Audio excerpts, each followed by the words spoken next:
할렐루야, 반갑습니다. 오늘은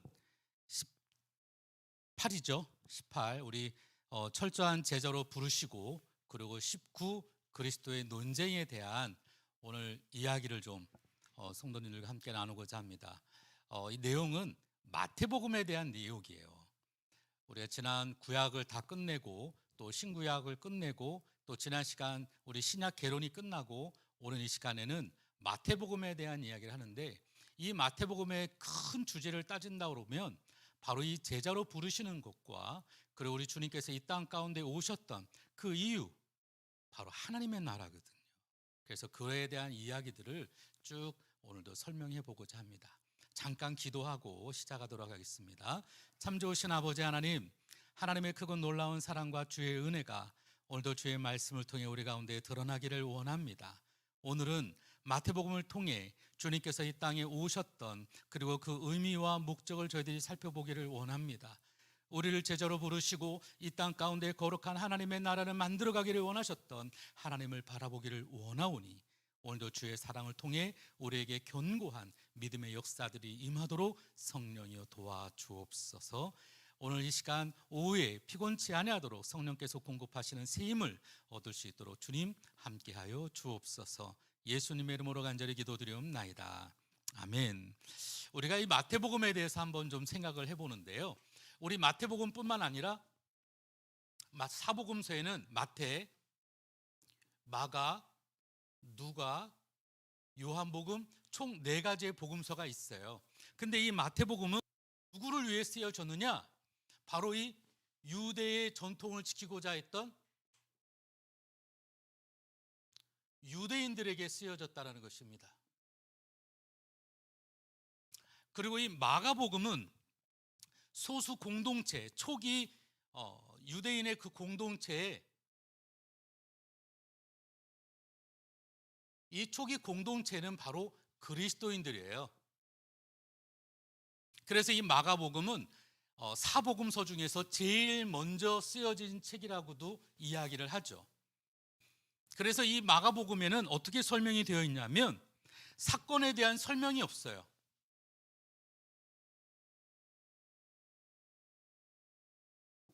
그래서 여기에는 누구든지 어떤 배경만, 그냥 설명만 쭉 나열식으로만 되어 있습니다. 반면에 또 누가복음은 어떠냐? 이거는 이방인들,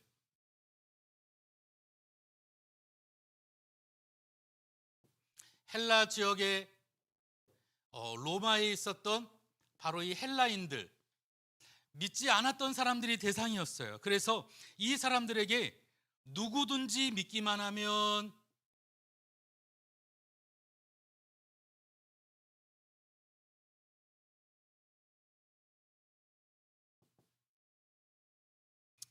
대상이 믿지 않는 헬라 지역의 로마인들, 또 이런 사람들이다 보니까 이 누가복음 자체에는 누구든지 믿기만 하면 뭐 차별이나 이런 내용들이 아니에요. 그냥 예수를 믿기만 하면 그런 내용이죠. 여러분들 영화 예수라는, 지저스라는 영화를 보면 아마 이 누가복음을 더 잘 이해할. 요한복음은 사건에 대한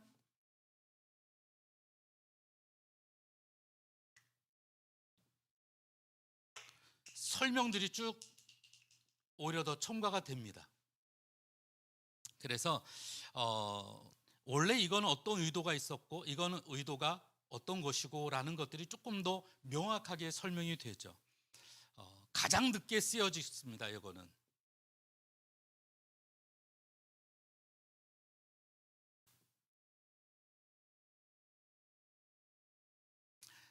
여러분, 내 양은 내 음성을 듣고 여러분 알아듣는다라는 표현이 있어요. 이건 어디에 나오는 말일까요? 요한복음이에요. 왜? 이스라엘 백성 소리가 안 나와요? 어, 믿는 사람들, 오늘 그 후대에 가장 늦게 쓰여졌던 의미가 바로 그런 의미예요. 그래서 믿는 사람들, 믿지 않는 사람이 누가복음이었고, 마가복음은 초기 공동체 가운데 사건들에 대해서 쭉 설명되었던 내용이었다면, 가장 오늘 핵심이 되는 이 마태복음은 바로 이 유대적인 전통의 유대인들에게 오늘도 쓰여졌다라는 거예요. 굉장히 중요합니다. 왜 유대적인 전통인 유대인들, 그래서 가장 많이 언급되는 것이 이 구약의 내용들이에요. 그래서 예수님께서도 히브리어로 된 바로 이 구약의 내용들에 대해서 언급들을 쭉 말씀하시죠. 왜냐하면 구약의 전통을 이해하던 이 이스라엘 사람들에게, 이 유대인의 전통을 이해하고 있었던 이 사람들에게 예수 그리스도께서 이 땅 가운데서 왜 오셨는지 그 의미와에 대한 모든 것들을 설명하기 위해서 이 마태복음은 가장 많은 초점들을 이야기하고 있습니다. 한 예를 들어서 이 마태복음에는 다른 데보다는 산에 대한 이야기가 많이 나와요. 마운트. 왜냐하면 이스라엘의 역사에 보면 이 시내 산에서 율법을 받잖아요. 근데 이 유대인, 전통적인 유대인들에게 이야기하는 새로운 율법, 바로 이 예수 그리스도를 통해 주어지는 새로운 율법을 이야기하기 위해서 산에 대한 이야기를 많이 해요.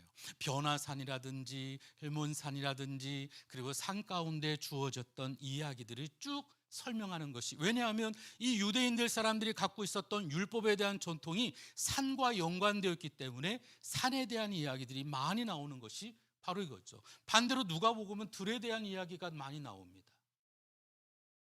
우리 이방인들에게 이야기하다 보니까 조금 더 넓게 그런 표현들이 좀 많이 주어지는 것 같아요. 근데 이 역사적으로 봤을 때 마가복음이 첫 번째에 적고, 그리고 누가복음 그 이후에 그 다음에 이 마태복음이 언제 쓰여졌느냐 굉장히 중요한데, 이 주 한 70년 전, 이 70년이라는 의미가 굉장히 중요해요. 왜냐하면 예루살렘 성전이 파괴가 됩니다. 누구에 의해서? 로마에 의해서. 바로 이때 열심당원을 비롯한 사두개인, 에세네파, 이 모든 것들이 다 사라지죠. 근데 가장 중요한 의미가 있었던 바로 이때 70년 전후, 굉장히 중요해요. 왜냐하면 이때 이스라엘 백성들이 저 멀리 흩어지게 되죠. 예루살렘이 이제 로마의 공격에 의해서 뿔뿔이 흩어지게 됩니다. 이 흩어졌던 사람들이 어디로 가요? 지역마다 여러 가지 회당을 만들죠. 이 회당의 중심이 되는 사람들이 누구였을까요? 바리새인들.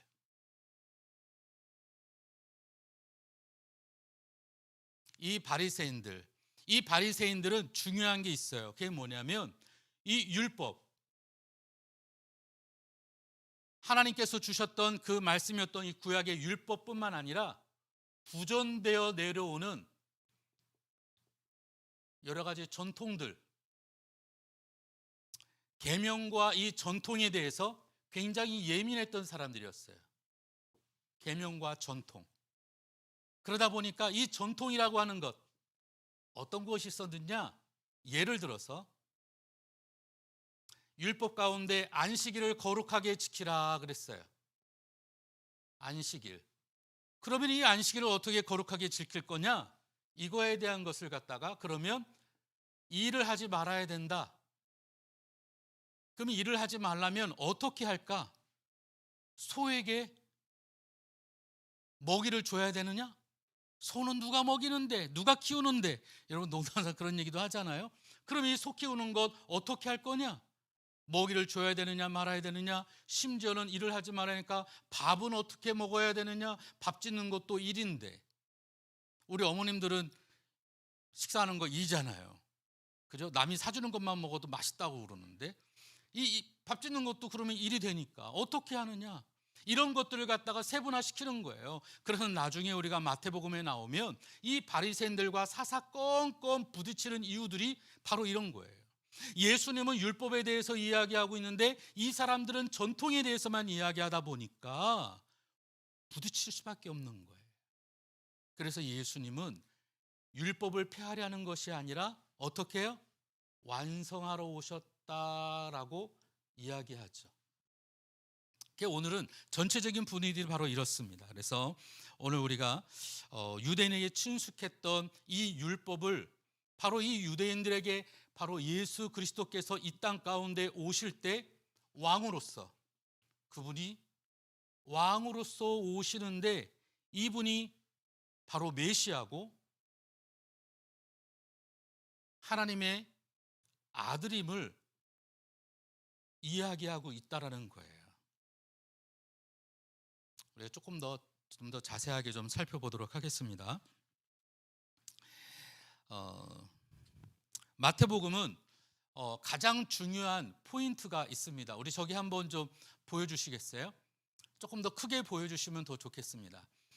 마태복음 한눈에 보기 여러분 제게 보여드릴 텐데요. 이 마태복음은 1장부터 2장 서론 부분이 나옵니다. 예수님의 탄생 부분이 좀 나오고요. 그리고 3장부터 4장에 보면 메시아의 준비 그리고 시작이 나옵니다. 특히 이제 4장부터 보면 이때로부터라고 시작이 돼요. 나중에 또 16장에도 보면은 똑같은 단어가 등장을 하는데, 그래서 이 4장부터 그리고 16장부터 예수님의 사역의 큰 폭 가운데 큰 전환점이 두 개가 나옵니다. 4장과 그리고 16장. 이때로부터.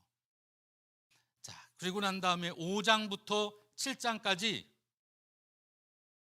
산상수훈이 나오죠.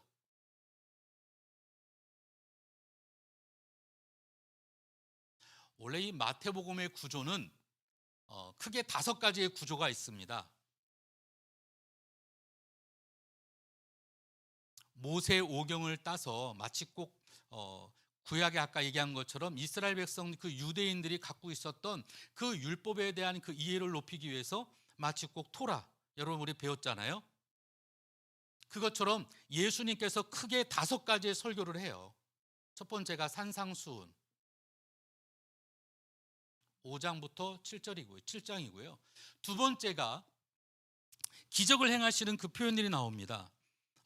우리 10장에 보면 먼저 5장부터 7장, 그리고 10장에 보면 이 제자들을 갖다가 파송하는 그 장면의 설교가 있어요. 그리고 세 번째는 천국에 대한 비유를 설명하시죠. 천국 비유.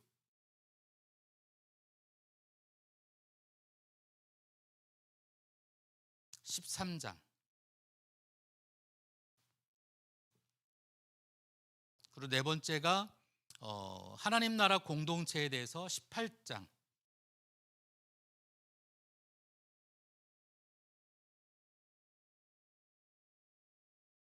그리고 5번째가 심판에 대한 설교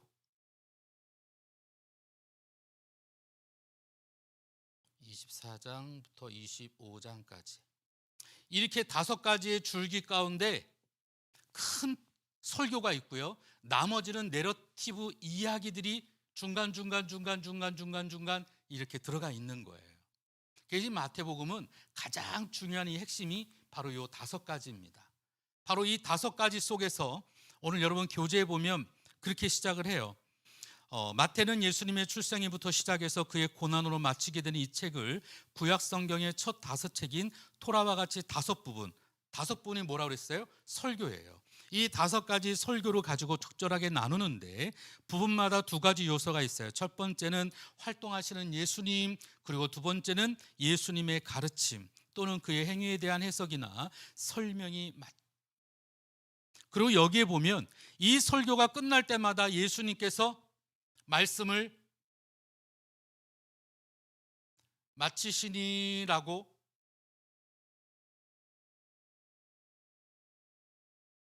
기록하고 있어요. 산상수훈 끝나고 말씀이 마치시니, 제자 파송하는 10장에도 마치니, 천국 비유 끝나고도 말씀을 마치시니, 하나님의 나라 공동체에 대해서 이런 것이다라고 설명을 하시고도 끝내시고, 그리고 난 다음에 우리 주님은 사역들을 하셨어요. 어떤 사역을 하셨을까? 가르치시고 그들을 치유하시고 그리고 그들에게 하나님 나라를 선포하시고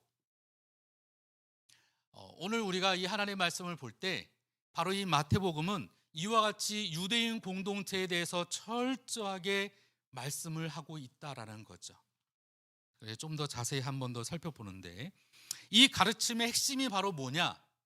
이 마태복음을 통해서 이야기하고자 하는 가장 큰 핵심, 이걸 조금 다시 한번 우리 보여주시겠어요? 저기 보면 가장 핵심이 뭐냐? 하나님의 나라예요. 하나님의 나라.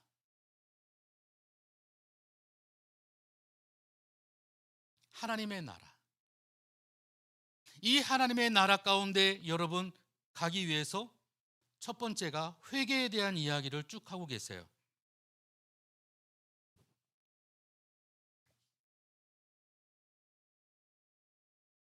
회개. 이따가 조금 더 자세히 볼 거예요. 그리고 이 회개한 사람을 통해 우리 주님이 말씀하는 게 뭐냐? 나를 따르라. 제자가 되라는 거였어요. 이게 가장 중요한 핵심입니다. 그래서 이 하나님의 거룩한 나라, 여러분 하나님의 나라는 뭐라고 말해요? 영어로 Kingdom of God 그러죠.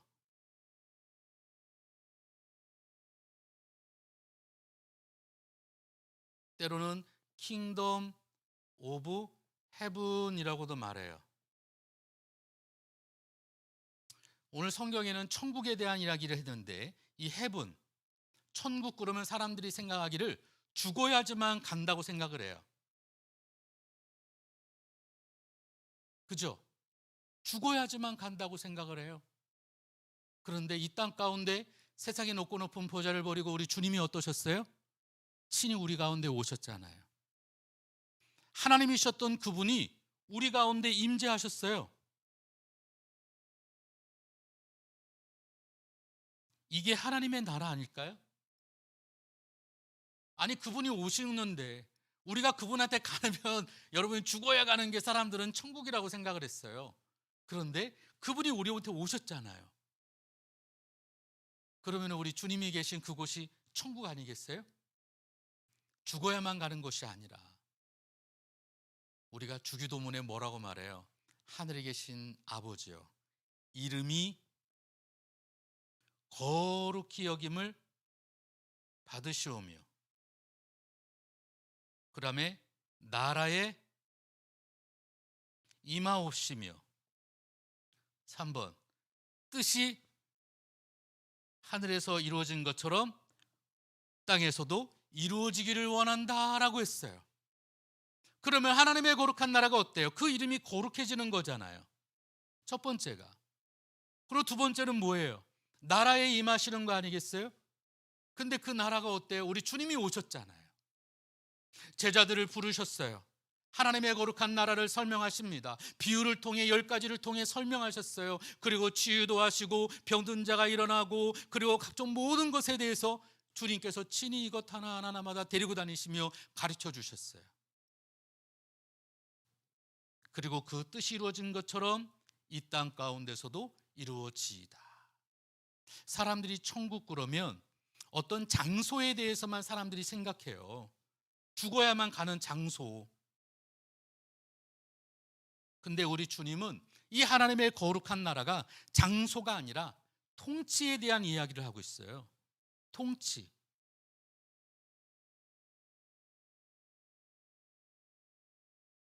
그래서 이 마태복음을 통해 이 유대인들, 유대의 전통에 얽매여 있었던 이 유대인들에게 바로 이 하나님의 나라가 어떤 것인지 오늘도 실제적으로 가르쳐 주고 계시는데 오늘 조금 더 여러분 교제를 통해 조금 더 우리가 같이 한번 생각해 보고 나갔으면 좋겠습니다.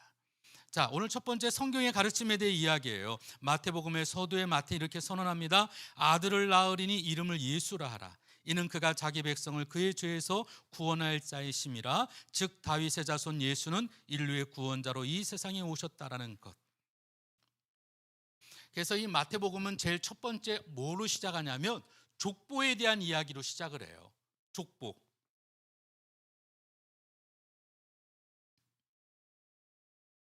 이 족보에 대한 이야기를 시작을 하는데 첫 스타트를 아브라함에서부터 시작을 하죠. 아브라함. 굉장히 중요한 의미가 있습니다. 그리고 이 아브라함부터 다윗까지, 그리고 또 다윗에서 바벨론 포로까지,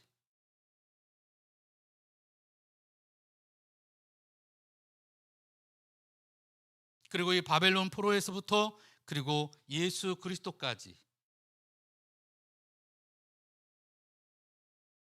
족보를 이렇게 설명하는 이유 중에 하나는 바로 예수님께서 이 구속사 가운데 이루어지는 바로 메시아, 왕 이야기를 하는 거죠. 이게 왜 그럴까?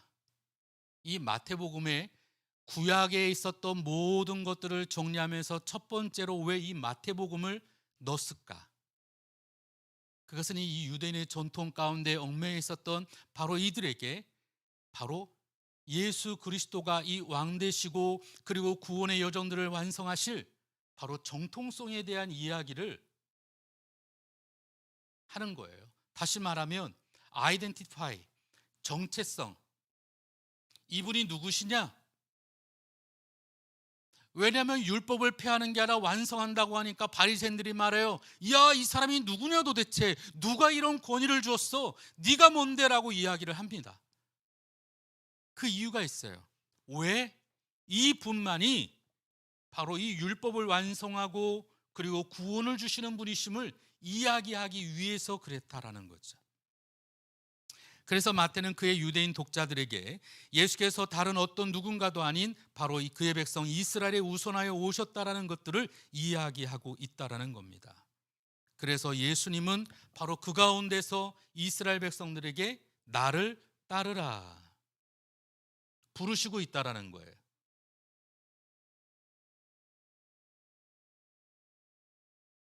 그래서 절대적인 완전한 그리고 순종과 헌신을 요구하는 것이 바로 예수님이셨습니다. 그래서 예수님께서는 다른 사람들에게도 그와 같이 철저한 제자의 길을 요구하시고 마태복음 8장에 보면 한 서기관이 나오죠.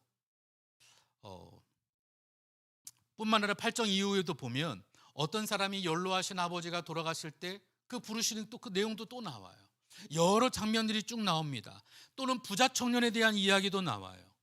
19장에 보면 이 모든 것들을 통해 우리 주님께서는 이스라엘 백성들을 부르시고 제자 삼고 있음을 이야기하고 있어요. 자, 마태복음 5장부터 7장에 보면 산상수훈에 대한 내용이 나오죠. 이 예수님께서 이 이스라엘 백성들의 가장 중요한 관심사였던 바로 이 내용이 뭐냐?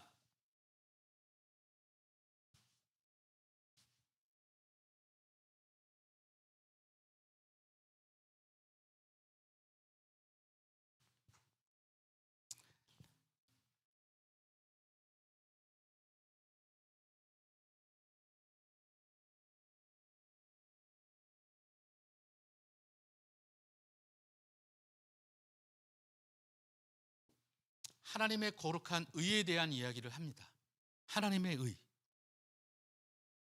이스라엘 백성이 광야에서 날마다 만나를 먹었듯이 하나님께 일용할 양식만을 구하면서 늘 감사의 삶을 살기를 원했어요. 제자들은 서기관과 그리고 바리새인들과 보다 더 나은, 왜냐하면 제자로서 더 나은 삶을 살아가기를 원했어요. 그래서 그것이 바로 무엇냐? 이 의. 오늘 우리는 그렇게 못 살잖아요. 우리는 단순히 먹고 살아가는 것 때문에 살아갈 때가 훨씬 더 많아요. 그래요.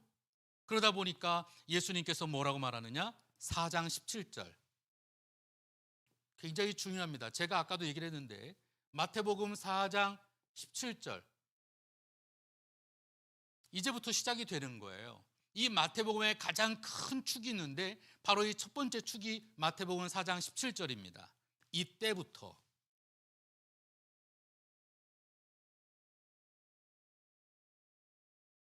이 앞에는 공생애를 준비하는 그런 과정이었어요. 그냥 준비.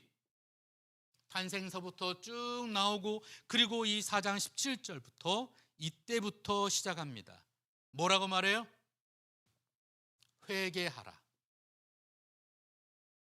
천국이 가까웠다.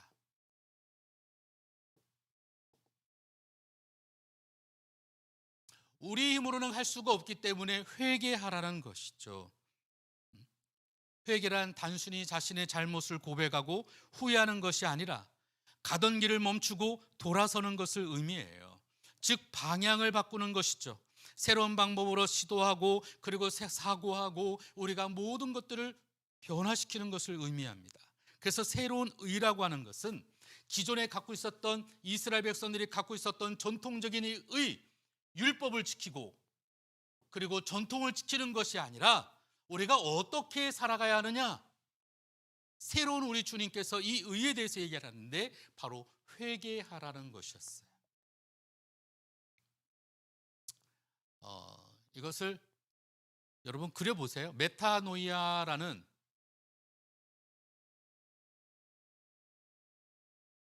헬라어를 쓰기도 하는데 이 회개라고 하는 것은 다른 게 아니에요.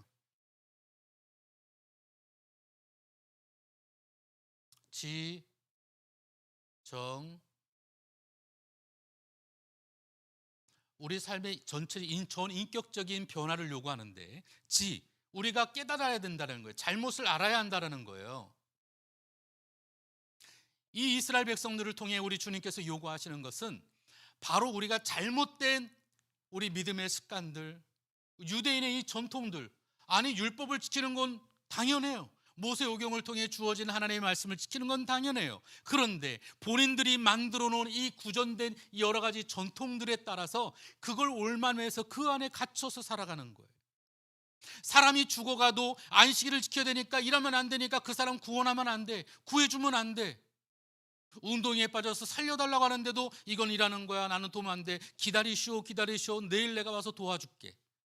여러분 이게 맞겠어요? 아니죠. 예수님께서는 지금 우리가 어떻게 살아가야 되는지에 대한 이야기를 하기를 원하셨어요. 그래서 잘못을 갖다가 알아야 한다는 거예요. 그리고 우리가 애통하는 마음들을 가져야 한다는 겁니다. 산상수훈 보세요. 애통하는 자에게는 천국이 임할 거라고 이야기하잖아요. 심령이 가난한 자에게, 여러분 바로 이 모든 것들이 지정의를 통해 오늘 우리 주님 우리에게 말씀하고 있습니다. 의라고 하는 것은 바로 태도의 변화,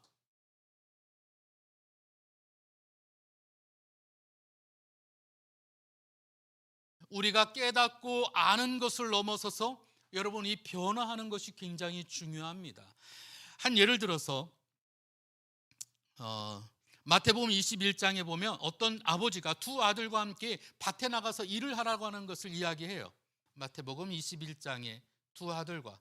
근데 한 아들은 알면서도 그냥 가버리고, 한 아들은 아니요 했지만 아버지의 말씀을 생각하고 나중에 어때요? 돌아오잖아요. 회개라고 하는 것은 우리의 삶을 변화시키는 거예요. 방향을 바꾸는 거고 내 삶이 변화되는 것을 의미한다라는 거예요. 그래서 우리 예수님께서는 제자의 첫 번째 조건 중에 하나가 뭐냐? 바로 이 회개라는 거예요. 내가 지금까지 살아왔던 모든 삶의 습관과 모든 것들을 바꾸라는 거예요. 심지어는 그물을 버려두고 예수님을 쫓으라고 이야기하잖아요. 삶에 있어서 체인지, 변화하고 그리고 그 자리에서 돌아서는 거예요. 리턴.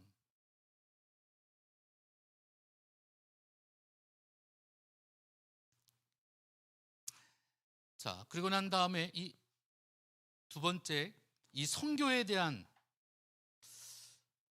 사실 여러분 이 교재가 전체적인 성경에 대해서 우리가 이렇게 연대기적이라든가 아니면 순서적으로 이렇게 쭉 나아간 것이 아니고 원래는 이것이 책 자체가 양육에 대한 부분에 더 초점을 맞추고 있어서 필요한 부분들을 좀 단락별로 나누고 있기는 해요.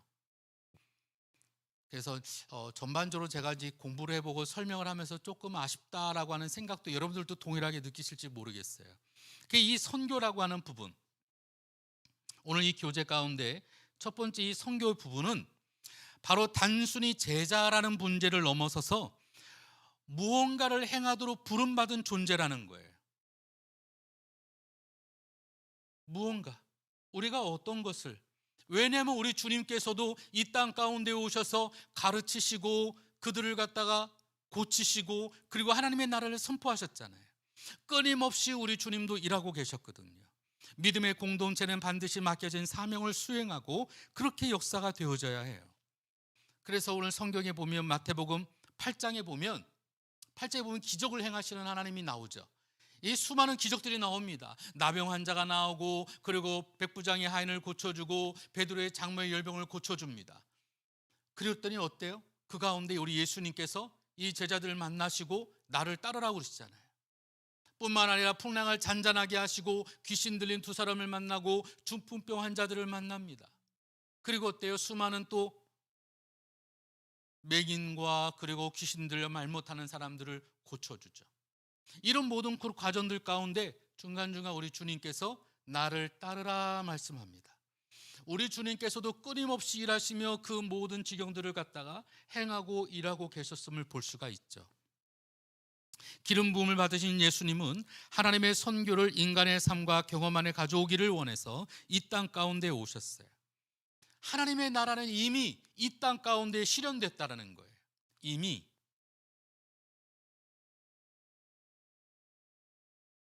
이미라고 하는 것, 하나님의 나라가 이미 이 땅 가운데 실현됐어요. 누구 때문에? 바로 예수 그리스도, 그분이 이 땅 가운데 오심으로 그렇게 되었다라는 것이죠. 예수께서 제자들에게 추수할 것이 많되 일꾼이 적으니 그러므로 추수하는 주인에게 청하여 추수할 일꾼을 보내주소서 하라. 예수님께서는 자신이 행할 일들을 이 제자들이 똑같이 행하기를 기대하셨습니다. 처음에 그들은 오직 유대인들을 위해 길을 나섰습니다. 그러나 후에는 그 발걸음이 전 세계를 향하여 마태복음 마지막에 보면 땅끝까지 이르러 오늘도 하나님의 복음을 전파되기를 원하셨던 것처럼 마태복음 10장 7절 이하에 가면서 전파하여 말하되 천국이 가까이 왔다 하라. 병든 자를 고치며 죽은 자를 살리며 나병 환자를 깨끗이 하며 귀신을 쫓아내되 너희가 거저 받았으니 거저 주라. 하나님의 나라, 오늘도 이와 같이 회개함을 통해 주어지고 그들을 부르시고 하나님의 선교가 이미 시작이 되었다라는 것이죠. 자, 그리고 그 다음에 하나님 나라의 비밀. 예수님께서는 12제자를 더욱 깊은 영적인 세계로 인도할 준비가 되셨어요. 그분은 제자들이 반드시 배워야 할 비밀들을 알고 계셨습니다. 제자들은 가르침을 통해서 오늘도 깨닫게 되는데 마태복음 11장에 보면 예수님께서는 설명을 하시죠. 사람들이 기대하는 그 메시아 전혀 달랐어요. 왜냐하면 이스라엘 백성들은 아까도 이야기했지만 서로 다른 마치 꼭 동상이몽과 같은 꿈들을 꿨어요. 예수님이 이 땅 가운데 오셔서 로마로부터 압제당하는 오늘을 구원해 주실 거야.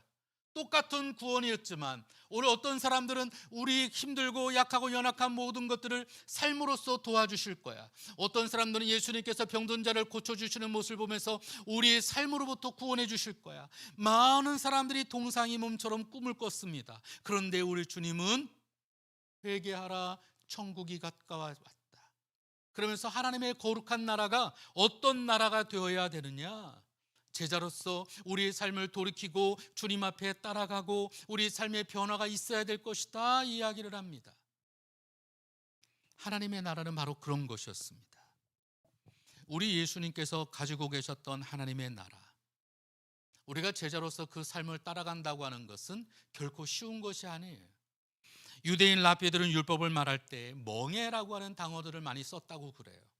마치 꼭 무거운 짐진 것처럼. 그런데 우리 주님은 그렇지 않아요.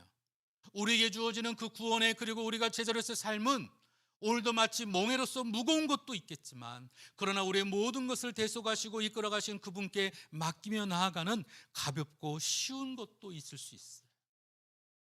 그러므로 우리 사랑하는 성도 여러분, 오늘 우리가 이 마태복음을 통해 배워야 되는 모든 것들은 우리가 제자로서 부르시는 하나님의 그 은혜 속에 율법을 폐하러 오신 것이 아니라 새로운 율법, 이것을 성취하고 완성하시는 오늘도 하나님의 그 은혜를 바라보며 우리 또한 주님의 그 부르심 앞에 응답하는 저와 여러분이 되어야 될 줄로 믿습니다. 그래서 이 하나님의 나라는 우리끼리만 이게 아니에요. 이스라엘 공동체 가운데 바리새인들만, 사두개인들만, 아니 에세레파에 있는 사람들처럼 쿰난 공동체를 이루고 그들이 동굴 속에 숨어 살면서 우리끼리만 예배하는 그런 것들이 아니었어요. 열심당원들처럼 이 땅 가운데 전복하고 우리가 뭔가를 하자, 이런 게 아니에요. 바리새인들처럼 율법의 전통만을 갖다가 고수하는 사람들도 아니에요. 사두개인들처럼 자신들이 갖고 있는 그 기득권을 지키기 위해서만 믿으려고 했던 하나님이 아니었어요. 궁극적으로 이 땅 가운데 오셔서 왜 우리에게 말씀하시고, 그리고 왜 구원이 필요했고, 그들의 영원한 왕으로 오셨고, 이 모든 것들을 우리 주님은 설명하기 위해 가르치시고 치료하시고, 그리고 그들에게 하나님의 나라에 대한 선포를 하셨다라는 것입니다. 그래서 성경적인 구원은 함께하는 삶에서부터 성취된다고 그래요. 그래서 우리 공동체 안에서 자신의 신앙을 실천에 옮기며 그렇게 살아가야 한다는 거예요. 바리새인들처럼 뭔가를 갖다 의식하고, 이 전통하는 의식하는 것의 의식법이라고 그러죠. 이 모든 것에 갇혀 있는 것이 아니라 우리의 생각을 더 넓게, 마치 우리의 삶을 통해 변화하고 회복하게 하시는 하나님을 만나기를 원하셨다라는 것입니다.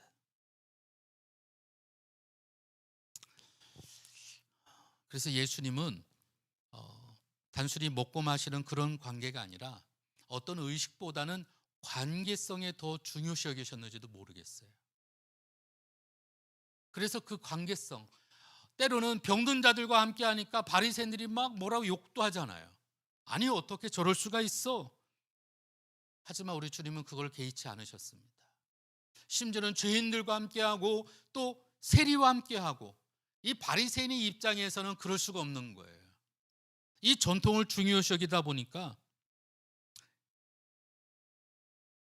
이 전통을 너무 따지다 보니까 여러분 구속하는 내용들이 많잖아요. 이것도 안 돼, 저것도 안 돼, 죄인들과 어울리는 것도 안 돼, 이 죄인들 특별히 세리와 어울리는 것도 안 돼, 그리고 병든 자들 고추도 다니다 보니까 병자들이 막 주변에 많아요. 심지어는 문둥병 환자도 와요. 그러니까 뭐라고 그래요? 바리새인들이 뭐라고 하잖아요.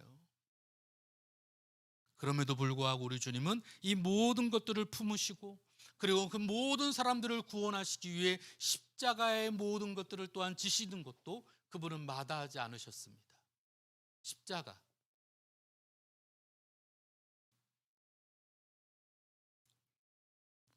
그래서 우리 주님은 새로운 공동체의 거룩함은 사람 사이에 쌓여져 있는 벽이 아니라 그 벽을 무너뜨리고, 그리고 십자가를 통해 누구든지 다 함께, 그리고 구원하시고자 하시는 하나님의 거룩한 뜻을 나타내기를 원하셨어요. 그래서 우리 주님은 무엇보다 마태복음 16장 24절에 있는 것처럼 누구든지 나를 따라오려거든 자기를 부인하고 자기 십자가를 지고 나를 따를 것이니라 그랬어요. 그게 뭐예요? 회개 아니에요. 나를 부인하고 자기 십자가를 지고, 그리고 리턴 나를 따르라는 거예요. 너희 가던 길을 멈추고 나를 따르라는 거예요. 이 제자가 바로 이 회개에서부터 시작을 한다라는 거예요. 좀 여담이기는 하지만 제가 이렇게 신앙생활을 하면서 오랫동안 이 성도들과 이런 관계들을 보면서 어떤 분이 되게 갈급해하고 영적으로, 때로는 육체적으로 이러는 문제 속에 있을 때 굉장한 뭔가 좀 이렇게 터닝 포인트가 주어지기를 원할 때 이 회개가 굉장히 중요해요. 여러분, 응답을 받기 위해서 여러분 기도할 때 먼저 회개해야 돼요. 성령 충만함 받기 위해서 어떤 분은 성령을 달라고 하는데 먼저 회개해야 돼요. 이 회개가 없이 하나님의 축복을 누릴 수가 없어요. 우리가 믿음의 삶을 걸어갈 수가 없습니다. 내 삶의 결단이 없이 어떻게 하나님의 일을 감당할 수 있겠어요? 굉장히 중요합니다. 그래서 우리 주님은 무엇보다 회개하라라고 이야기하고 있어요. 그래서 이 구원은 우리가 애쓰고 힘써 얻는 것이 아니라 온전히 하나님의 은혜로 주어지는 것인데, 교회 지도자는 무엇보다 겸손하게 충성되게 오늘도 제자로서 부르시는 그 하나님 앞에 이 회개를 통해 따라가야 한다는 것을 말씀하고 계신다라는 거죠. 우리가 이제 다음에 보면 여러 가지 논쟁에 대한 부분들도 볼 텐데요. 여러 가지 구전되어 오는 이 전통과 예식들을 중요하게 여겼던 바리새인들, 심지어는 마태복음 23장에 보니까 예수님께서 이 바리새인들을 신랄하게 그리고 비난하는 장면이 있어요. 이 회칠한 무덤과 같은 너희들, 이런 내용들이 나오거든요. 당시 우리 예수님께서 성전 마당에서 가르치시다가 어쩌면 저 감람산 쪽을 바라보다가 그쪽에 있는 이 많은 사람들이 나중에 거기가 좀 이렇게 뭐랄까, 여러분 예루살렘에 가보시면 이 무덤들이 쭉 있는 공간들을 보게 될 거예요. 이 예루살렘의 성전이 예루살렘이라는 곳이 이렇게 크지 않습니다. 이 유월절 돼서 많은 유대 사람들이 다 모여들게 되죠. 순례하러. 그러면 여러분 그 공간이 얼마나 좁겠어요. 이 예루살렘 성이 얼마나 미어 터지겠어요. 그러다 보면 이 무덤에도 지나가게 되고 어쩌면 잘못하다가 이 무덤도 만질 수 있잖아요. 그러면 정결 예식에 오던 유월절에 오던 이 이스라엘 사람들이 그 무덤 만지면 여러분 될까요, 안 될까요? 그곳에 지나가면 돼야 안 돼요? 거룩하면 여러분 무덤을 지나갈 수도 없잖아요. 거룩해지지 못하잖아요. 그러다 보니까 이 무덤을 갖다가 하얗게 회칠들을 합니다. 깨끗하게 합니다. 자신들의 뭐를 지키기 위해서? 이 전통을 지키기 위해서 자신들만의 그런 걸 갖다가 만드는 거예요. 그러고서는 마치 자기들은 거룩한 양, 예수님께서는 그런 것들을 안 된다라는 거예요. 뭐가 중요한디? 우리 속된 말로 무엇이 중요한디? 우리 예수님께서는 가장 중요한 것은 이런 것들에 대해서 우리가 좀 내려놓고 무엇보다 하나님의 거룩한 의의 회개의 자리를 우리가 나아갈 때 비로소 우리는 하나님의 나라가 우리 가운데 임한다라는 거예요. 장소의 문제가 아니라는 거예요. 오늘도 하나님의 통치가, 하나님의 거룩함이, 그리고 그 가운데 우리가 하나님의 나라가 임하고 하나님의 뜻이 임하는 바로 그와 같은 것이 하나님의 나라. 그래서 그리스도가 오실 그날까지 사람들을 표적과 그리고 뭔가 기사로 사람들을 현혹하는 이들을 경계하고 거짓 메시아와 예언자들을 조심하라는 겁니다. 그리고 슬기로운 다섯 처녀처럼 항상 그때를 우리가 준비할 수 있는 믿음의 삶을 살아가라고 우리 주님은 이야기하십니다. 그래서 제자는 모든 것을 포기하고 전적인 희생과 헌신을 따르라는 우리 예수님의 그 말씀에 응답해야 한다는 것을 이야기하고 있습니다. 자, 오늘 두 번째로 오늘 그리스도를 둘러싼 19번째 논쟁에 대해 오늘 보고자 합니다. 이 마태복음을 통해 오늘 주셨던 우리 주님의 가장 큰 특징은 바로 이거였어요. 회개하라. 그럼 이게 회개하라고 말하면 이 이야기를 듣는 사람들은 기분이 어떨까요? 기분이 나쁘죠. 누가 나빴어요? 바리새인들이 나빴어요. 사두개인들은 어떻을까요? 이런 사람들은 뭔가 기득권을 갖고 있었던 사람들이잖아요. 그런데 우리 예수님께서 성전을 갖다가 사흘 만에 헐고 내가 다시 짓겠다니까 깜짝 놀랄 일이죠. 이 사두개인들은 자신들의 기득권이 어디에 있었냐면 성전에 있었어요. 성전만. 다른 곳에서 예배하면 안 돼. 오늘도 제사장들로서 이 사두개인들은 그 다윗과 솔로몬 시대에 그 사독이라고 하는 제사장이 있어요. 여러분 지난 시간에 다 들으셨죠? 공부했죠? 다들 온라인이라 다들 이렇게 피드백이 안 되다 보니까 제가 좀 어려움이 있긴 있는데 바로 이 사독 제사장 때부터 쭉 이어져 온 사람들이에요. 이 기득권이 어마어마했습니다. 이스라엘 전체 가운데 흐르고 있었던 이 대제사장들, 그리고 뿐만 아니라 여러분 나중에 보면 이 공의회 있잖아요. 지구로 보면 국회의원 같은 그런 역할을 하는데도 이 사람들이 다 실권들을 잡고 있어요. 기득권을 갖고 있는 사람들이었어요. 그런데 예수님께서 나와가지고서는 회개하라 하니까 이 사람들이 어때요? 기분이 좋아요, 나빠요? 나쁘죠. 열심당원들은 어떨까요? 이 사람들은 예수님이 메시아로 와가지고 궁극적으로 이 사람들이 로마의 압제부터 우리를 구원해 줘야 되는데, 왕으로 오시는 그분이 나를 따르라 했어야 되는데 따라가 보니까 엉뚱하게 사람들에게 하나님의 나라는 그런 것이 아니야. 오른쪽 뺨을 맞으면 오른쪽 뺨도 줘야 돼. 열심다운은 어때요? 이 사람들은 죽음을 각오하고 싸우려고 그러는데 그런 것이 아니야. 오리를 가자면 심리를 가지고 겉옷을 달라면 속옷까지 줘야 되니까 기분이 어때요? 아니지. 이거는 심지어는 로마 백부장의 하인을 고쳐주셨어. 이 왼수를 갖다가 고쳐줘? 이거는 아니지. 그랬다라는 거예요. 그러다 보니까 이 열심당원들도 예수님을 배척해 안 해요. 문제가 생겨요. 나중에 예수님을 못 박으라 할 때 열심히 했던 사람들이 바로 이 열심당원들입니다. 자, 이렇게 서로 다른 동상이몽들 속에 우리 예수님이 이 땅 가운데 오셔서 회개하라, 천국이 가까이 왔다, 하나님의 나라는 이런 것이다 라고 설명하셨습니다.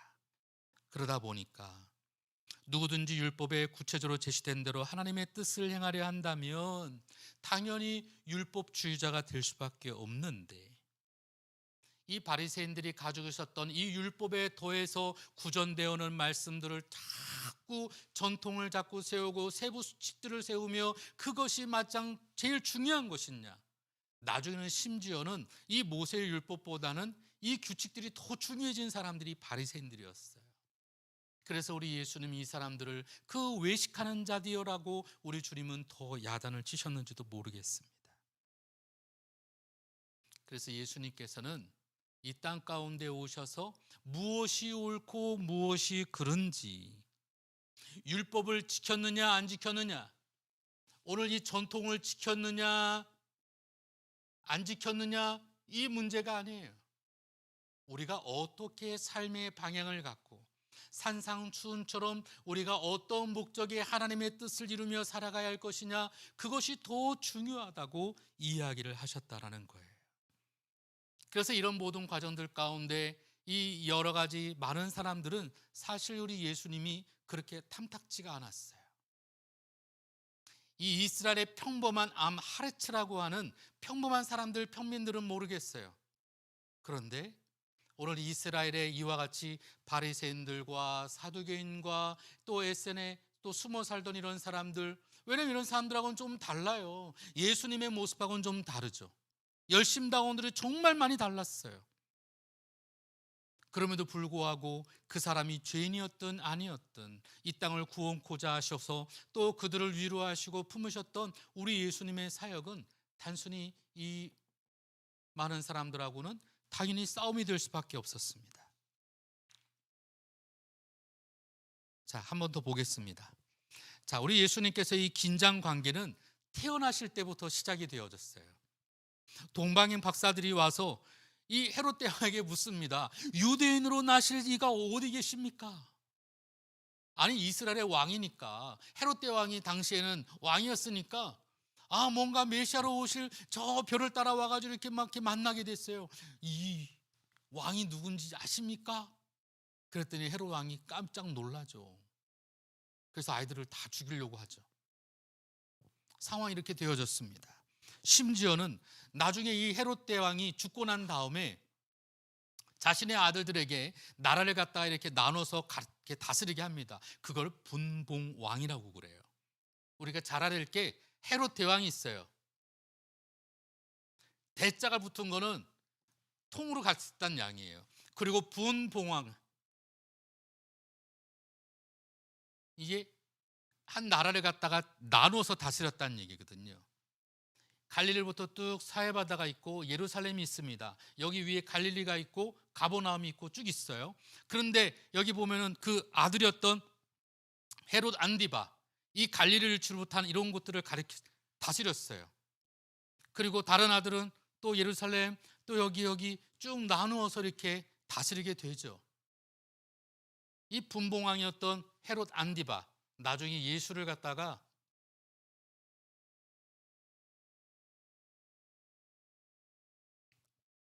그 빌라도에게 넘겨주잖아요.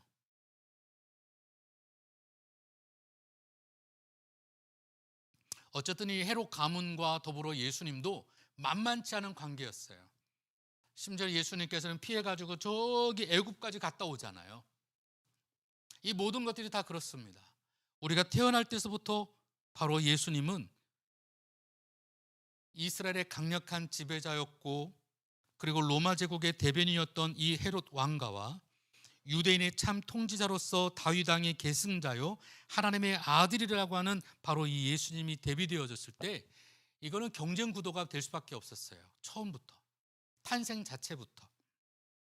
그래서 사실 예수님은 모세가 태어나서 이스라엘을 이끌어갈 것을 기대했던 것처럼, 마치 이스라엘의 모든 사람들은 이 유대의 그 횡포와, 그리고 정치적인 여러 가지 힘들고 어려운, 또는 정치나 전쟁이나 여러 가지 모든 것들을 구원하시기를 원하셨던 이스라엘 백성들의 모든 소망함들과 대비되는 여러 가지 것들이 드러나게 되죠.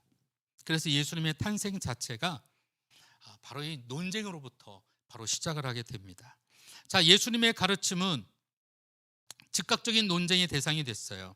하나님의 말씀은 살아있고 활력이 있어 좌우의 날선 어떤 검보다도 예리하여 혼과 영과 및 관절과 골수를 찔러 쪼개기까지 하며 마음의 생각과 뜻을 판단하기 때문이라고 히브리서 4장 12절에는 이야기하죠. 그래서 예수님께서 율법과 예언을 폐하러 온 것이 아니라 완전하기 위해 오셨다라고 말씀하니까, 이 율법에 대한 새로운 해석을 한다고 하니까 당연히 바리새인들, 사두개인들, 서기관들, 율법학자들은 기분이 언짢은 거예요. 네가 누군데? 어떻게 누가 너한테 어떤 권세를 줬는데 네가 그런 말을 하느냐라고 여러분 싸움이 될 수밖에 없었어요. 그래서 그들은 종교적인 허식과 위선에 대한 예수님의 공격은 매우 신랄했어요. 왜냐면 아까 얘기한 것처럼 이 바리새인들은 자신의 그 전통 가운데 자신들의 가면을 쓰고 살았거든요. 일을 하지 말라니까 밥을 하지 말라고 했어요. 그럼 밥을 하지 않으려면 우리는 뭘 할까?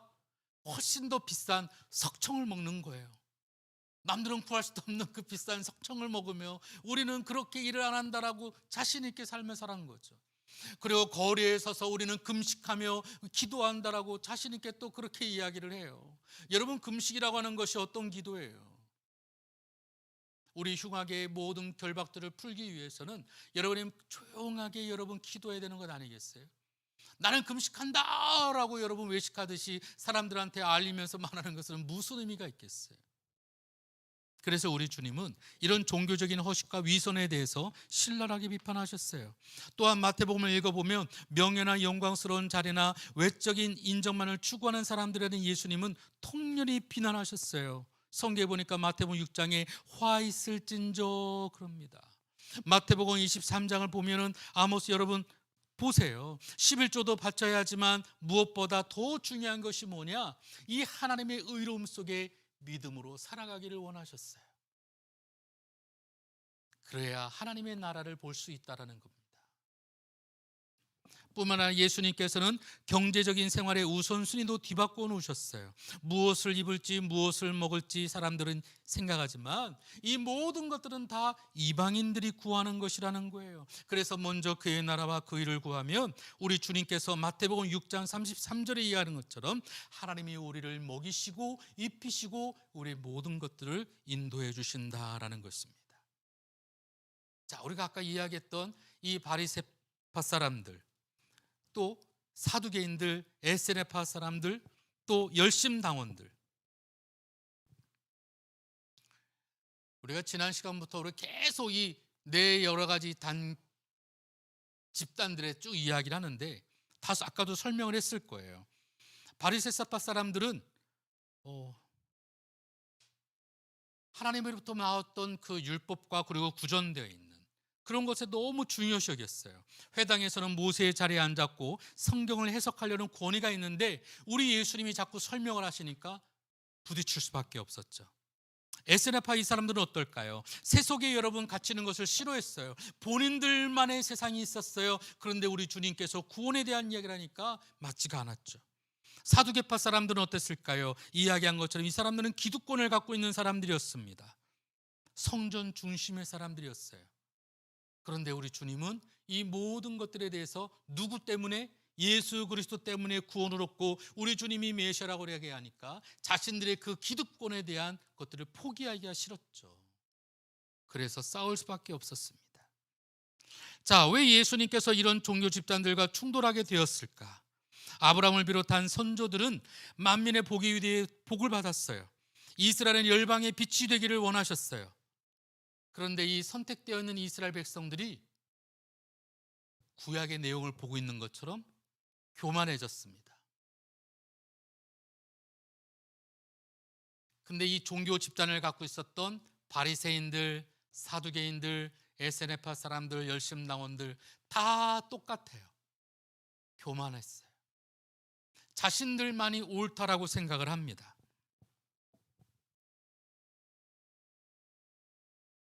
그래서 이들은 자기들이 맡고 있는 모든 것들이 전통이 하나의 계율이 되고, 그것을 지키기 위해서 이 사람들은 온 우주의 창조자이신 하나님이 예루살렘에 있는 성전을 자신들이 이것만을 가지고 하나님께서 구원하시는 여정 가운데 이것만이 전부라고 사람들은 생각했어요. 눈에 보여지는 성전이 아니라 우리 주님은 그 구원을 이해하기 위해서 뭐라고 얘기하셨어요? 이 하나님의 의를 회개하라, 천국이 가까웠다. 장소의 문제가 아니에요. 구약 성경에 나오듯이 여러분, 이스라엘 백성들을 하나님께서는 얼마든지 멸망시킬 수 있었어요. 586년에 726년에 예루살렘 성전이 무너지게 하는 그 경험들을 하셨어요. 하지만 바리새인들과 사두개인과 이 모든 사람들은 이거를 또 깨닫지를 못해요. 예수님만이 구원이심을, 그분을 통해 장소가 문제가 아니에요. 예루살렘 성전만이 아니에요. 그분을 믿고 따르는 그 공간, 하나님의 통치가 이루어지는 그 공간, 그것이 중요하다라는 거예요.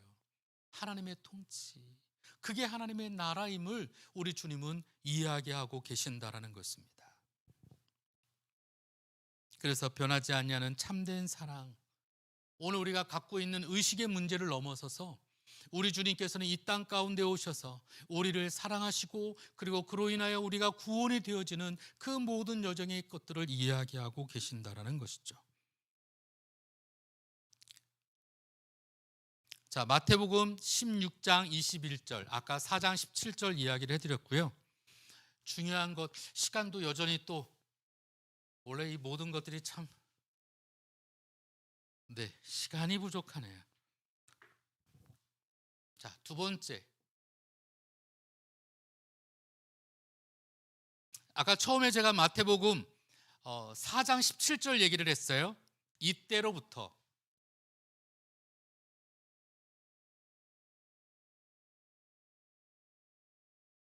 마태복음 16장 21절에도 뭐라고 말하느냐? 이때로부터.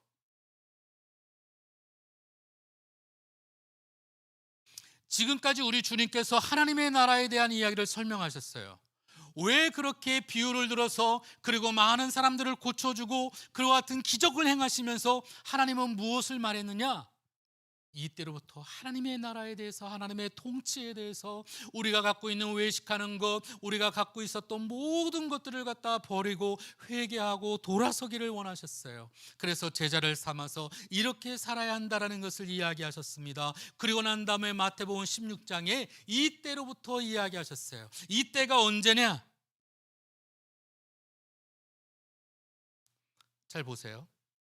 마태복음은 총 5가지의 주제를 가지고 있었다고 그랬습니다.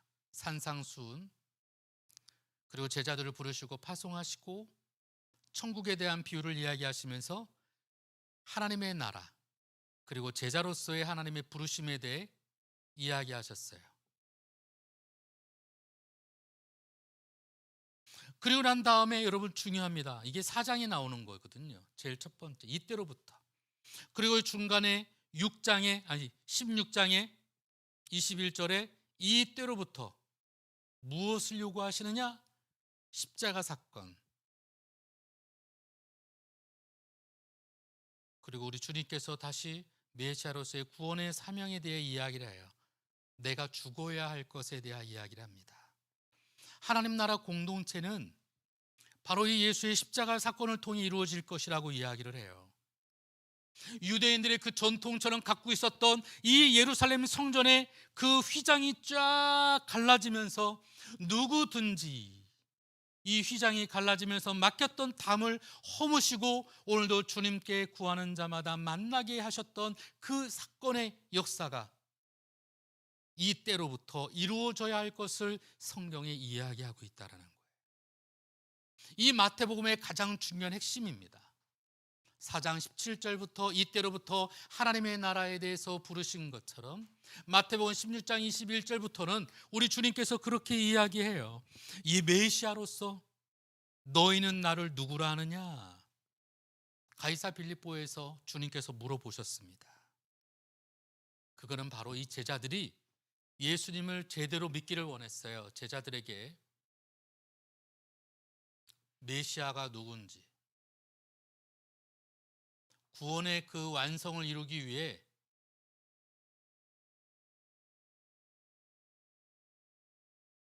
오신 예수님이 누군지에 대해서 말씀하셨어요. 그래서 이때로부터 예수 그리스도는 자기가 예루살렘에 올라가 장로들과 대제사장들과 서기관들에게 많은 고난을 받고 죽임을 당하고 제3일에 살아나야 할 것을 제자들에게 비로소 나타내시니, 백마탄 개선장군으로 이스라엘을 갖다가 로마의 압제부터 구원할 사람이 아니라는 거예요. 지금 현재적인 목적이 아니라 미래를 향해서 구원이라고 하는 큰 사명에 대한 이야기를 우리 주님께서 지금 당장 먹고 살아가는 문제가 아니라는 거예요. 미래에 대해 우리 주님의 완성되어질 하나님의 나라, 지금 임하는 하나님의 나라가 앞으로 어떻게 완성되어지고 이 땅 가운데 도래할지 바로 이 십자가에 대한 이야기를 하고 계신다라는 겁니다. 기름 부음 받은 자로서 하나님의 나라가 예루살렘 가운데 어떻게 드러나야 할지, 그는 자비롭고 거룩하지만 비난받게 될 하나님의 아들로서의 또한 모습을 이야기하고 있다라는 것이죠.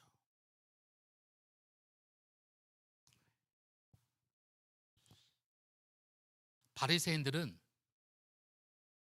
뿐만 아니라 이 유대의 모든 지파 사람들은 선택된 자신들만에게 구원이 있을 거라고 생각을 했어요. 근데 우리 예수님은 그렇지 않습니다.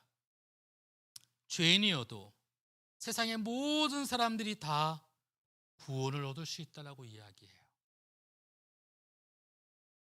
우리 주님께서 부르시는 모든 것들은 선택된 사람들을 넘어서요. 어떻게? 회개하고 천국이 가까이 왔음을, 그리고 그분이 메시아로서 우리를 구원하실 자임을 믿는 것이 중요하다라고 이 마태복음을 통해 이야기하고 있다라는 것이죠. 종교 지도자들은 예수님을 두려워했습니다. 왜 두려워했을까? 예수님의 이 생각이, 왜냐하면 본인들의 이 모든 것들을 넘는 거잖아요. 본인들의 갖고 있었던 기득권을 넘는 것이었어요. 그래서 우리 예수님은 많은 사람들이 몰려들었고 죄인들의 친구처럼 모든, 심지어는 어린아이들까지도 우리 주님이 계시는 곳이라면 모여들게 되어졌어요. 그래서 이 바리새인과 사두개인들과 서기관들은 본인들이 갖고 있는 이 기득권들, 때로는 적절하게 로마와의 그 간격을 유지하면서 모든 것들을 그냥 자신들이 갖고 있는 것들을 지켜나가기를 원했는데, 마치 꼭 혹시나 잘못돼서 이 로마의 공격을 받고 이 예수님께서 마치 꼭 선동자로서, 그래서 이 빌라도가 뭐라고 그래요? 예수님의 제목을 유대인의 왕,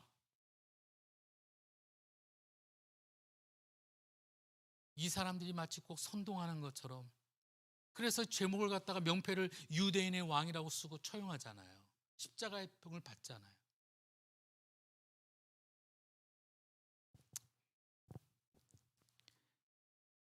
유대교 율법을 범한 죄가 아닌 소유죄로 몰아가고 살해들인 지도자들은 예수님을 로마의 반역죄로 몰아 사형을 요구할 때 그에게 유대인의 왕이라고 하는 명칭을 씌워서 그를 갖다가 십자가형을 갖다가 주게 되죠.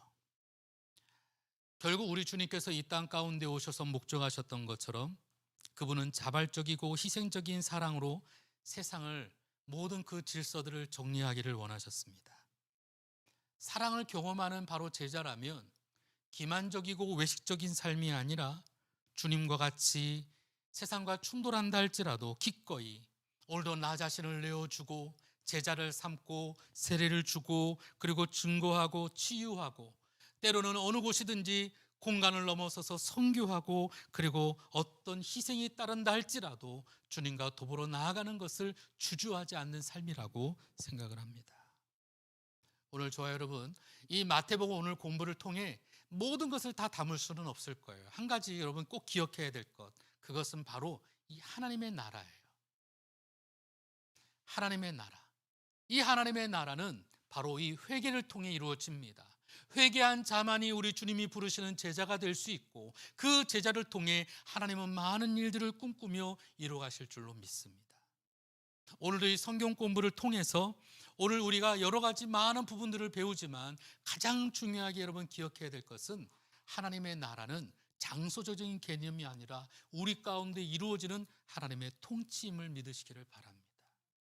유대인 공동체에게 하시기를 원하셨던 우리 주님의 말씀을 오늘 저와 여러분에게 말씀하시는 하나님의 음성처럼 듣게 되시기를 주 이름으로 부탁을 드립니다. 기도하겠습니다. 참 좋으신 아버지 하나님, 오늘 신약의 첫 번째 마태복음에 대해서 보았습니다. 오늘 완전한 제자로서 부르시는 그 주님과 그리고 여러 가지 예루살렘 가운데 있었던 그리고 이스라엘 공동체에 있었던 여러 집단들과의 논쟁들을 통해 우리 주님께서 어떻게 이 땅 가운데 하나님의 나라가 이루어지기를 원하셨던지 제자들을 부르시고 회개하며 그리고 우리 삶을 돌이켜 주님을 따르기를 원하셨던 주의 마음을 보게 됩니다. 여전히 시대는 다르지만 우리를 부르시고 제자 삼으시는 주님 앞에 믿음으로 반응하여 나아갈 수 있는 우리 모두가 되게 하여 주옵소서. 예수님의 이름으로 간절히 기도드리옵나이다. 아멘. 자, 수고하셨습니다. 한 주간도 승리하시고 여러분 오늘도 하나님의 거룩한 나라가 여러분 삶 가운데 이루어지기를 주의 이름으로 축원합니다. 감사합니다.